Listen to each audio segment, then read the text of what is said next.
Bonjour, maintenant je voudrais vous parler, la semaine prochaine nous serons le dimanche de la miséricorde.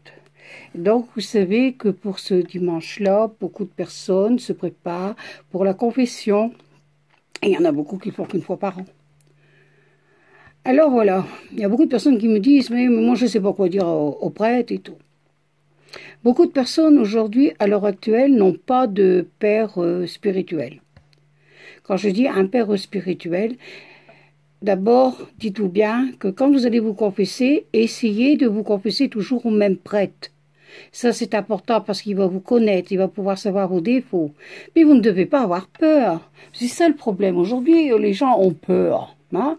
Alors, ça parle devant tout le monde, ça critique tout le monde, mais quand ça va à la confession, on ne sait plus quoi dire.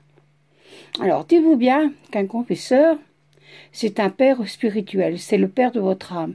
C'est à lui à vous diriger. Quand vous allez le voir, dites-vous bien, mettez-vous ça dans la tête, je suis devant le Père éternel. Moi, quand je vais me confesser, c'est comme ça que je vois. Moi, c'est pas mon confesseur que je vois le bon Dieu, le Père de Jésus. Notre Père. Abba, papa. Et je n'ai pas peur. Je dis absolument tout. Parce qu'un père spirituel, dites-vous bien, il peut vous donner beaucoup de conseils. Mais vous devez respecter ce qu'il vous dit. C'est pas en sortant de la confession puis dire, oh, bon, je veux pas faire ce qu'il m'a dit. Non, non, non, non, non, non, non. C'est pas ça, la confession, c'est sérieux.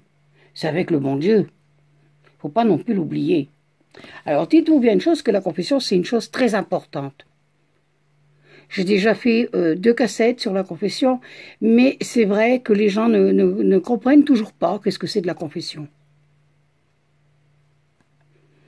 Beaucoup de maladies. Les gens ne comprennent pas pourquoi. Quand je rencontre des personnes que ça fait 20 ans, 30 ans qui n'ont pas été voir une seule fois se confesser, et que le dimanche ils vont à la messe et qu'ils reçoivent quand même la Sainte Communion, ça donne à réfléchir. Ayez du respect. C'est qu'est-ce que je vous ai déjà dit. Lavez votre âme. Ne pensez pas qu'à vos vêtements, qu'à votre douche, à vous. Pensez à la douche de votre âme. Comme je vous ai déjà dit, arrosez votre âme. Vous arrosez les fleurs et tout, mais arrosez votre âme. Prenez-en du soin. Parce que cette heure, elle arrive plus vite que vous pouvez le passer. Regardez ces gens-là qui sont partis à Madère. Hein? Combien de morts qu'il y a eu? Ils étaient partis pour les vacances. Ils n'ont pas pensé qu'ils ne seraient pas revenus. Alors si votre âme n'est pas en ordre à ce moment-là, bah, qu'est-ce qui vous attend? Des années de purgatoire? Ou alors bien l'enfer? C'est ça qu'il faut voir. Soignez votre âme. Soyez aussi votre docteur pour votre âme. N'allez pas toujours voir le docteur pour vos médicaments. Allez voir votre Père du ciel et recevez l'absolution. Ça sera votre médecin. Ça, c'est très important. Soignez votre âme. Entretenez-la. Parce que plus tard, quand vous passerez de l'autre côté, bah vous direz, si j'avais su.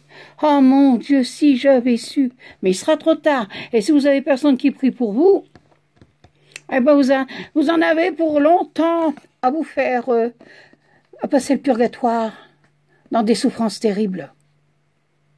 Et n'ayez pas peur de parler autour de vous, ne soyez pas rouge de dire je crois en Dieu. Oui, je vais me confesser. N'ayez pas peur. Les gens aujourd'hui, ils ont une honte de le dire. Non, n'ayez pas honte. Soyez fiers d'être un enfant de Dieu. Vous faites partie du royaume de Dieu. Alors, préparez-vous et sauvez votre âme. Ça, c'est la chose la plus importante. Le reste, c'est rien du tout. Parce que le jour où vous partirez, vous n'emportez rien du tout. Vous laissez tout là. Alors, mais si vous avez eu du soin de votre âme, que vous l'avez bien entretenue, ben vous pouvez aller à la rencontre de notre Père éternel, de Jésus, de notre maman du ciel. Et là, nous pouvons avoir les appartements qui sont déjà prévus, nos chambres et tout, d'être heureux là-bas. Alors réfléchissez, ou vous voulez griller en enfer, ou vous voulez avoir les flammes du purgatoire, c'est à vous de décider. Alors réfléchissez bien à la confession, c'est la chose la plus importante, c'est le meilleur médicament et c'est le meilleur docteur. Voilà. Merci. Au revoir.